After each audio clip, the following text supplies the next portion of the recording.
인간의 인식은 언제나 자신이 위치한 공간으로부터 시작된다. 공간은 단순한 물리적 배경이 아니라 인간이 세계를 경험하고 자신을 규정하는 존재론적 기반이다. 그러나 인간은 한 곳에 정착해 머무르기만 하는 존재가 아니다. 이동은 공간에 대한 인식의 경계를 확장하고 익숙한 질서를 해체하며 세계를 바라보는 새로운 시선을 열어준다. 따라서 공간과 이동은 서로 대립하는 개념이 아니라 인간이 세계를 이해하고 자신을 재구성하는 두 축이라 할 수 있다.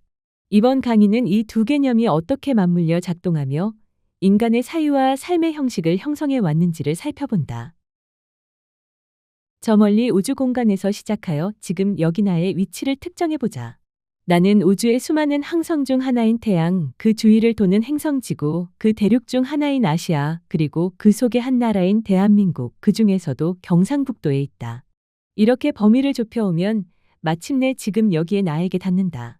그러나 이곳은 단순한 좌표가 아니다. 그 안에는 내가 걸어온 시간, 함께했던 사람들의 흔적 그리고 나를 둘러싼 세계의 기억이 겹겹이 쌓여 있다. 공간은 언제나 인간이 자신을 인식하는 출발점이 되어왔다. 나는 어디에 있는가라는 질문은 곧 나는 누구인가라는 질문과 맞닿아 있다. 우리가 세계를 인식하는 방식은 곧 자신을 바라보는 방식이기 때문이다. 생텍쥐페리는 어린 왕자에서 사람이 머무는 공간이 관계와 경험을 통해 새로운 의미를 형성해가는 과정을 그려보인다. 어린 왕자는 사막에서 여우를 만나기 전까지 여러 별을 여행했다. 그곳에서 그는 왕, 허영심 많은 사람, 술꾼, 사업가, 점등인, 지리학자 등을 차례로 만났지만 그들 모두는 자신이 속한 좁은 세계 안에서만 살아가고 있었다. 왕은 통치를, 사업가는 계산을, 지리학자는 기록을 반복하며 자기만의 세계에 머물렀다. 어린 왕자는 그 여정을 통해 어른들의 세계가 닫혀 있고 사람들이 스스로 만든 작은 공간에 갇혀 살아가고 있음을 깨닫는다. 마침내 지구에 도착한 어린 왕자는 끝없이 펼쳐진 사막 한가운데에서 여우를 만난다. 여우는 외롭고 단조로운 삶 속에서 세상이 아무 의미 없이 느껴졌기에 어린 왕자에게 나를 길들여줘 라고 말한다. 어린 왕자는 처음에는 그 뜻을 이해하지 못했지만 여우의 설명을 통해 길들인다는 것이 서로에게 특별한 존재가 되는 일, 즉 관계를 맺는 일임을 알게 된다. 특히 여우는 어린 왕자가 매일 같은 시간을 찾아오면 그 시간 자체가 두 존재를 이어주는 특별한 순간이 될 것이라고 말한다. 이 만남을 통해 어린 왕자는 아무것도 없는 공간처럼 보이는 사막이 단순한 공간이 아니라 관계를 통해 의미를 갖게 되는 공간임을 깨닫는다. 황량하던 사막은 이제 여우와의 우정이 깃든 하나의 살아있는 장소로 변한다. 그래서 어린 왕자는 나중에 이렇게 말한다.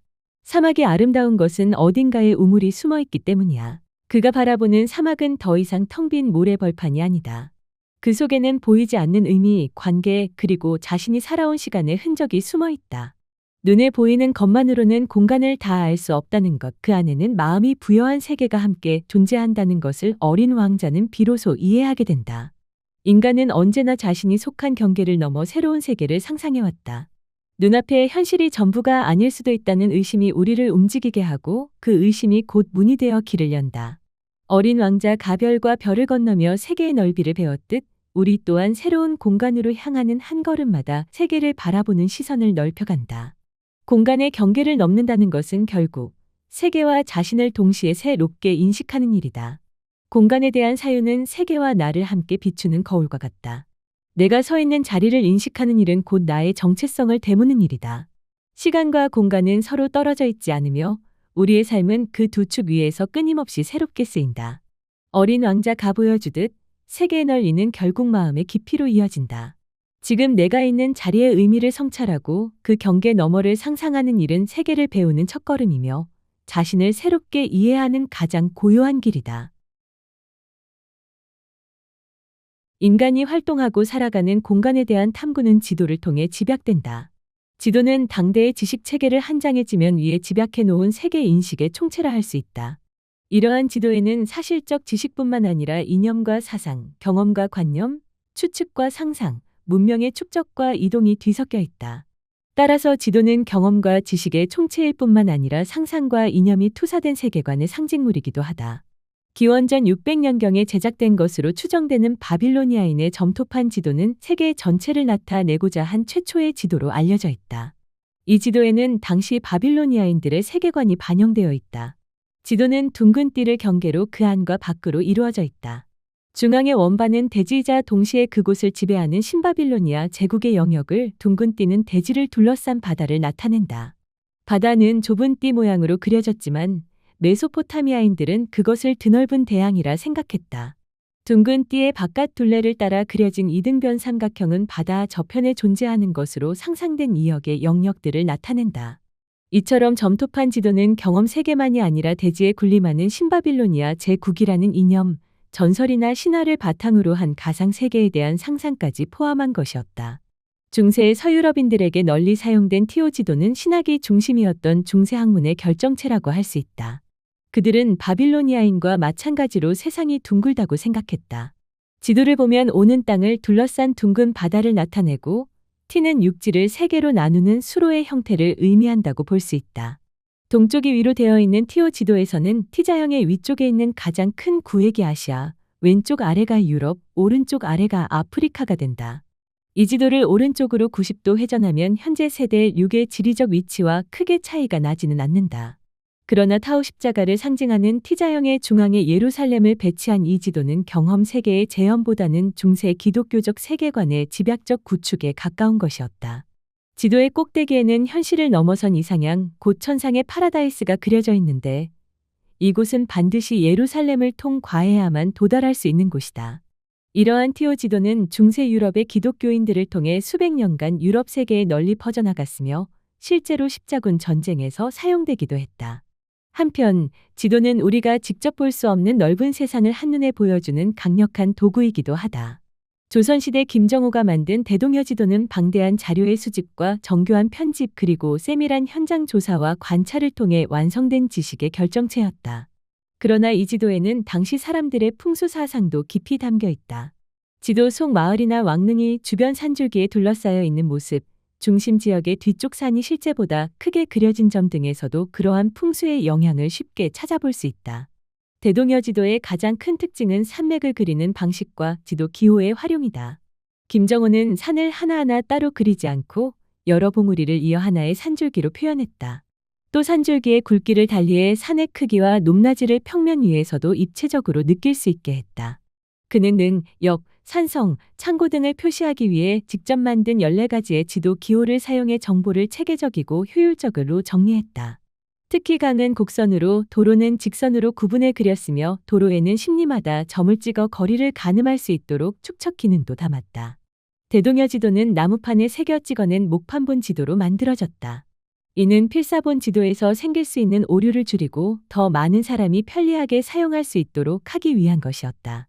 이처럼 김정호의 지도에는 실학적인 정신이 담겨 있었다. 정확하고 체계적으로 국토를 파악하려는 대동여 지도는 정치, 군사, 경제, 사회 등 나라의 여러 분야를 이해하고 잘 다스리는 데 도움이 되도록 만들어진 것이다.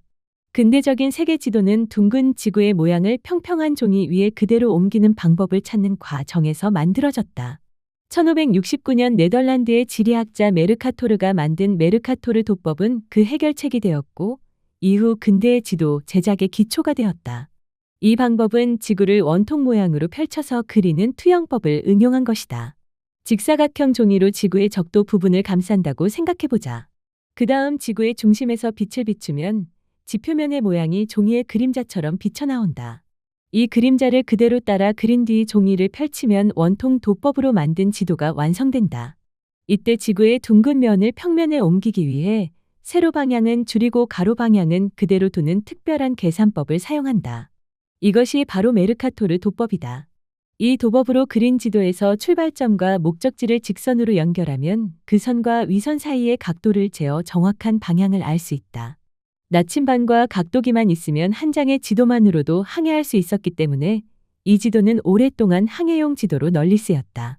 하지만 둥근 지구를 평면의 가로축과 세로축으로 펼쳐서 그린 메르카토르 도법의 지도에는 분명한 한계도 있다.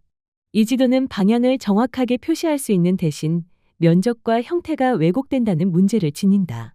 적도 부근은 비교적 정확하게 표현되지만 위도가 높아질수록 간격이 넓어져 극지방으로 갈수록 크기와 모양이 크게 부풀려진다.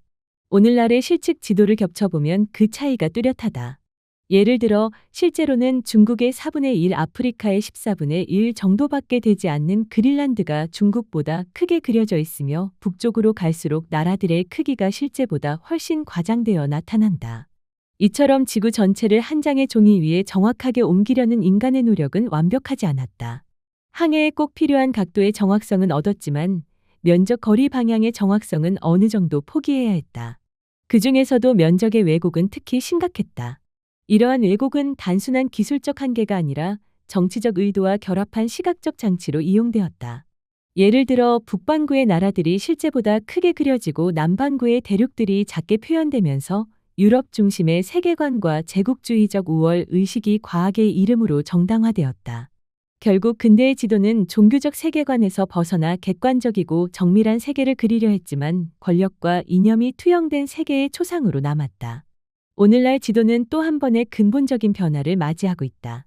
종이에 인쇄된 정적인 지도에서 벗어나 디지털 화면 속에서 실시간으로 갱신되는 지도가 우리의 일상에 들어왔다. 이 변화는 단순한 형식의 차원이 아니라 공간을 인식하고 경험하는 인간의 방식 자체를 바꾸는 변화다. 이 새로운 지도 혁명의 중심에는 지리정보 시스템이 있다. 지리정보 시스템은 지형의 높낮이, 도로의 구조, 건물의 위치, 차량 흐름, 인구 분포, 관광지 정보 등과 같은 다양한 공간 데이터를 모아 저장하고 이를 지도 위에 겹쳐 보여주는 기술이다. 예를 들어 한 도시의 지도를 보면 단순히 길의 위치만이 아니라 도로의 차량 통행량, 버스와 지하철 노선, 주변 상권, 심지어 미세먼지 농도까지도 한눈에 확인할 수 있다. 이처럼 지리정보 시스템은 여러 층의 정보를 하나의 지도 위에 결합해 보여주기 때문에 도시 계획, 환경관리, 재난 대응, 물류 시스템 등 다양한 분야에서 활용된다. 예전에는 사람이 손으로 정보를 그려 넣었다면 이제는 인공위성과 센서 그리고 인공지능이 공간 데이터를 수집하고 자동으로 업데이트한다. 여기에 위성항법장치 GPS 기술이 결합하면서 우리는 자동차 내비게이션이나 스마트폰 지도를 통해 언제 어디서든 움직이는 지도를 사용하게 되었다. 이 지도는 우리의 위치를 실시간으로 추적하며 목적지까지의 거리와 시간, 교통 상황을 계산해 길을 안내한다. 과거의 지도가 보는 지도였다면 디지털 시대의 지도는 함께 움직이고 반응하는 지도가 되었다. 디지털 지도의 등장은 공간을 바라보는 인간의 시선도 바꾸어 놓았다. 종이 지도에서는 제작자의 의도에 따라 주어진 정보를 일방적으로 받아들여야 했지만 디지털 지도에서는 사용자가 직접 지도의 경계를 조작하고 정보를 선택할 수 있다. 지도를 확대하고 축소하며 원하는 장소만 골라보는 행위는 지도라는 공간을 하나의 개인 맞춤형 세계로 바꾸어 놓았다. 이제 우리는 세계를 멀리서 조망하는 존재가 아니라 지금 여기를 중심으로 세계를 읽는 존재로 변화하고 있다. 오늘날의 지도는 다시 한번 진화하고 있다. 인공지능은 차량 흐름을 예측하고 증강현실은 실제 거리 위에 화살표나 안내선을 띄워 길을 보여준다. 자율주행차는 실시간으로 갱신되는 3차원 지도를 이용해 도로의 형태와 장애물을 인식한다. 스마트폰과 드론, IoT 센서가 수집한 방대한 데이터는 실시간으로 지도 위에 반영되면서 지구 전체가 거대한 살아있는 지도처럼 작동하고 있다. 이제 지도는 단순히 세상을 기록하는 도구가 아니라 현실과 디지털 세계를 이어주는 다리가 되었다. 우리는 더 이상 멀리서 세상을 바라보는 존재가 아니라 손안의 화면을 통해 필요한 세계를 탐색하고 구성하는 존재로 살아간다. 디지털 지도는 기술의 발전과 함께 단순한 길 안내를 넘어 인간의 사고와 인식의 방식을 재구성하는 장치로 자리 잡았다.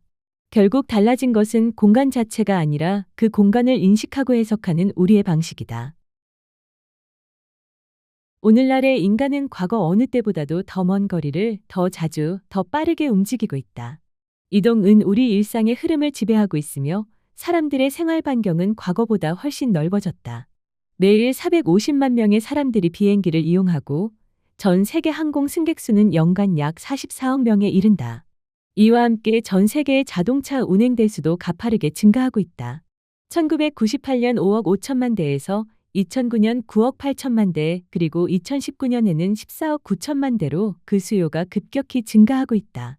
이처럼 인간의 이동은 점점 더 빈번해지고 방대해지고 있으며 정치, 경제, 문화, 과학의 다양한 학문 분야도 전 지구적 이동 현상에 능동적으로 대응하고 있다.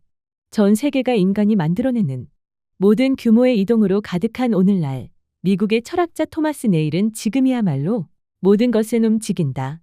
고 가장 분명히 말할 수 있는 시대라고 지적한다. 그러면 이동은 현대 사회에서만 중요한 문제일까? 사실 그렇지 않다. 이동은 인간이 가진 가장 오래되고 본질적인 속성 가운데 하나이다. 인류는 처음 생겨났을 때부터 더 나은 환경을 찾아 끊임없이 움직여왔다. 아프리카의 사바다 지대를 떠난 초기 인류는 풍부한 먹거리와 온화한 기후를 찾아 새로운 땅으로 이동했다. 그들을 움직이게 한 것은 단순히 생존의 필요만이 아니라 알 수 없는 세계에 대한 호기심과 더 나은 삶을 향한 열망이었다. 머무르려는 욕망이 인간의 본능이라면 떠나려는 욕망 또한 그의 버금가는 근원적 본능이다. 불리한 환경이나 삶의 한계를 벗어나려는 의지는 인간이 자신에게 주어진 조건을 넘어서는 방식으로 드러난다. 결국 산다는 것은 멈추지 않고 움직이는 일, 곧 이동 그 자체다. 자유라는 말을 들으면 머릿속에 떠오르는 그 모든 구체적인 자유 중에서 이동의 자유가 역사적으로 가장 오래되고 또 가장 근본적인 개념이다. 이동의 자유를 제약하는 것이 태고적부터 노예 상태의 전제 조건이듯 자신의 의지대로 떠날 수 있다는 점은 자유 상태의 원형적 몸짓이다. 한나 아렌트는 자유를 단순히 생각이나 의지의 문제로 보지 않았다. 그녀에 따르면 자유는 자유로운 인간이 누릴 수 있는 삶의 지위와 연결되어 있었다. 이 지위는 그가 마음대로 이동하고 집을 떠나 세상 속으로 나와 말과 행동을 통해 다른 사람들과 관계를 맺을 수 있게 했다. 즉, 이동은 세계를 인식하고 경험하는 중요한 방식이며 모든 자유의 바탕이라 할 수 있다. 이동의 자유가 없다면 우리는 주변 세계를 제대로 알 수 없다. 인류의 역사와 사회, 문화의 변화 역시 결국 더 나은 삶의 터전을 찾아 자유롭게 이동해온 인간의 본능에서 비롯되었다. 그래서 인간의 역사는 이동의 역사라고 할 수 있다. 인간은 이동이 더욱 잦아진 세계 속에서 지리적, 환경적 한계를 넘어서는 새로운 이동 수단을 꾸준히 발전시켜왔다. 특히 18세기 후반 증기기관의 발명은 인간이나 동물, 바람이나 물의 힘에 의존하던 이동 방식을 바꾸는 전환점이 되었다. 그리고 19세기에 들어 철도와 증기선이 등장하면 서이동의 기계화가 본격적으로 이루어졌다. 이 시기에 사람들은 기술의 발전을 통해 이전보다 더 자유롭고 능동적인 삶을 꿈꾸었다. 철도와 같은 새로운 기계들은 공장 안에서뿐만 아니라 사회 전체의 구조를 바꾸었고, 이동에 가속하는 사람들의 생활 방식과 세계를 인식하는 감각도 빠르게 달라졌다. 1850년에서 1870년 사이 프랑스의 도시 인구는 약 25% 늘었지만 도시 내 교통량은 3배 이상 늘어났다. 급격히 빨라진 도시의 리듬 속에서 인간은 새로운 속도에 적응하며 변화하는 흐름을 따라가기 위해 끊임없이 자신을 조율해야 했다. 이처럼 이동에 가속하는 한편으로 혼란과 피로를 가져왔지만 다른 한편으로는 이전에 없던 경험과 활동의 가능성을 열어주었다. 이 시기 사람들의 일상은 이전과는 전혀 다른 즉시성의 감각으로 바뀌었다. 시간과 거리가 짧아지고 자연의 리듬까지도 인공적인 속도에 맞추어 조정되었다. 세계는 점점 더 가까워지고 모든 것이 빠르게 반응하는 공간으로 변해갔다. 근대는 이런 변화가 인간의 몸과 감각 그리고 세상을 인식하는 방식으로 스며든 시대였다. 강력한 기계들은 인간의 능력을 상상할 수 없을 만큼 확장했고 단순한 도구가 아니라 인간 삶의 일부가 되었다. 이동의 자유와 평등 그리고 진보와 혁명에 대한 믿음 역시 이런 기계적 속도의 경험 위에서 자라났다. 19세기의 철도는 단순히 이동의 자유를 넓힌 것에 그치지 않고 사람들이 시간과 공간을 바라보는 방식 자체를 바꾸어 놓았다. 당시 우편 마차보다 약 3배나 빠른 기차가 등장하면서 이동 시간이 크게 줄었다. 사람들은 이전보다 훨씬 먼 거리를 짧은 시간 안에 이동할 수 있게 되었고 그 결과 먼 곳이 바로 눈앞에 다가온 듯한 공간이 압축된 듯한 새로운 감각을 경험했다. 교통의 발달은 이렇게 거리와 시간을 단축하며 세계를 더 가깝게 만들었고 그 변화는 결국 사람들의 생활 리듬과 사고방식, 세상을 바라보는 인식까지 바꾸어 놓았다. 증기기관으로 움직이는 철도는 단순한 교통수단이 아니었다. 여러 대의 열차가 같은 선로를 안전하게 운행하기 위해서는 정해진 시간표가 필요했고 이 과정에서 지역마다 달랐던 시간이 표준시로 통일되었다. 철도는 국경을 넘어 세계를 하나의 시간 체계로 연결했으며 이 새로운 시간 질서는 사람들의 노동과 생활, 사고의 리듬까지 새롭게 조직했다. 기차와 함께 도입된 시간 개념은 근대인의 일상과 행동을 조율하는 보이지 않는 기준이 되었다. 이동이 가속화되면서 사람들의 삶은 크게 달라졌다. 이제 먼 거리는 더 이상 멀게만 느껴지지 않았고 세계는 서로 가깝게 연결된 하나의 공간으로 인식되기 시작했다. 이런 변화는 단순히 생활이 편리해졌다는 것만을 뜻하지 않는다. 이동 시간이 짧아질수록 사람들은 절약된 시간만큼 더 많은 일을 하고 더 빠르게 성과를 내야 한다는 압박을 받게 되었다. 이러한 속도가 효율과 경쟁의 기준이 되면서 더 빠르게 이동하고 더 멀리 연결되려는 욕망은 새로운 기술의 발전을 이끌었다. 교통수단과 통신기술은 속도를 높이기 위해 진화했고 그 결과 세계는 하나의 거대한 네트워크로 엮이게 되었다. 그러나 속도의 세계는 모두에게 동일하게 경험되는 세계가 아니다. 각종 기술이 세계를 하나로 연결한 듯 보이지만 실제로는 지역과 계층에 따라 접근 속도와 이동의 기회가 다르게 주어진다. 이동이 일상화되고 먼 곳으로의 이동이 손쉬워지면서 여행은 인간의 새로운 삶의 방식이 되었다. 단순한 이동을 넘어 타인을 보고 낯선 공간을 체험하는 일이 곧 현대인의 대표적인 경험이 된 것이다. 그 중에서도 관광은 이동의 대중화가 만들어낸 가장 두드러진 현상이라 할 수 있다. 즐거움을 얻기 위해 떠나는 관광은 개인의 경험이면서 동시에 수많은 사람이 같은 시선으로 같은 풍경을 바라보는 사회적 행위이기도 하다. 오늘날의 관광은 단순히 이동의 결과가 아니라 보는 행위가 중심이 된 문화적 경험으로 발전했다. 사람들은 여행을 통해 새로운 세계를 본다고 믿지만 그 보기는 결코 중립적이거나 자연스러운 것이 아니다. 관광의 시선은 개인이 풍경을 바라보는 단순한 행위가 아니라 사회적으로 형성된 보기의 방식이다. 사람들은 관광지에 도착하기 훨씬 전부터 이미 수많은 사진, 영화, 광고, 여행 안내서 속의 이미지를 통해 무엇을 보고 싶어 하는가를 미리 학습한다. 즉, 우리가 특정한 장소를 아름답다고 느끼는 것은 자연스러운 감정의 결과가 아니라 사회가 미리 정해놓은 미적 기준과 시선의 틀 속에서 이루어지는 일이다.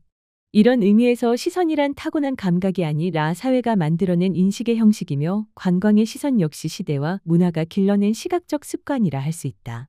따라서 에펠탑, 자유의 여신상, 앙코르와트, 만리장성 같은 명소들은 단지 그 자체의 아름다움 때문이 아니라 그곳을 직접 본 경험을 통해 자신이 세계의 일원임을 확인하려는 욕망 속에서 선택된다. 관광은 이렇게 개인의 감각과 사회의 시각체계가 맞물려 작동하는 집단적 경험이다. 근대 이후 교통수단과 사진 기술의 발달은 세상을 보는 방식을 완전히 바꾸어 놓았다. 철도와 증기선, 자동차는 이동 속도를 크게 높여 사람들이 먼 거리를 훨씬 짧은 시간 안에 오갈 수 있게 했다. 또 카메라와 사진 인쇄 기술의 발전은 지나가는 풍경을 한순간에 담아 오래도록 남길 수 있게 했다. 이런 시각 기술은 단순히 풍경을 기록하는 도구가 아니라 사람들이 공간과 시간을 느끼고 바라보는 방식을 바꾼 새로운 기술이었다. 본다라는 일은 더 이상 직접 체험하는 일이 아니라 스쳐 지나가는 장면을 소비하는 일이 되었다. 특히 열차를 타고 이동할 때 창밖의 풍경은 멈춰있는 모습이 아니라 빠르게 흘러가는 영상처럼 이어지는 이미지로 느껴졌다. 달리는 열차의 속도는 눈앞의 장면을 분리하지 않고 모든 것을 하나의 흐름 속에 엮어놓았다. 이때 생겨난 새로운 감각이 바로 파노라마식 시선이다. 풍경이 스스로 움직이는 듯한 착시는 근대의 빠른 이동 경험이 만들어낸 새로운 시각적 감각이었다. 그때부터 풍경은 더 이상 인간이 머무는 현실의 공간이 아니라 빠르게 스쳐 지나가며 재현되고 소비되는 이미지로 인식되기 시작했다. 결국 교통과 시각 기술의 발달은 인간의 눈을 확장하는 동시에 세계를 바라보는 방식을 근본적으로 바꾸었다. 공간은 이제 머무는 장소가 아니라 이동 속에서 관찰되고 소비되는 장면이 되었으며 관광의 시선은 세계를 살아있는 풍경이 아니라 움직이는 이미지로 바라보게 한다. 기술의 발달은 세계를 한층 더 가깝게 만들었지만 동시에 우리의 감각을 낯설게 바꾸어 놓았다. 공간은 더 이상 경험의 무대가 아니라 데이터의 지도로 전환되었고 이동은 체험이 아닌 속도의 경쟁으로 변했다. 우리가 본다라고 믿는 많은 것은 이미 이미지로 가공된 세계의 잔상일지도 모른다. 그렇다면 이러한 시대에 우리의 감각과 시선은 어떻게 다시 인간적인 것이 될 수 있을까? 공간을 다시 살아있는 세계로 이동을 사유의 여정으로 되돌리기 위해 우리는 무엇을 해야 할까?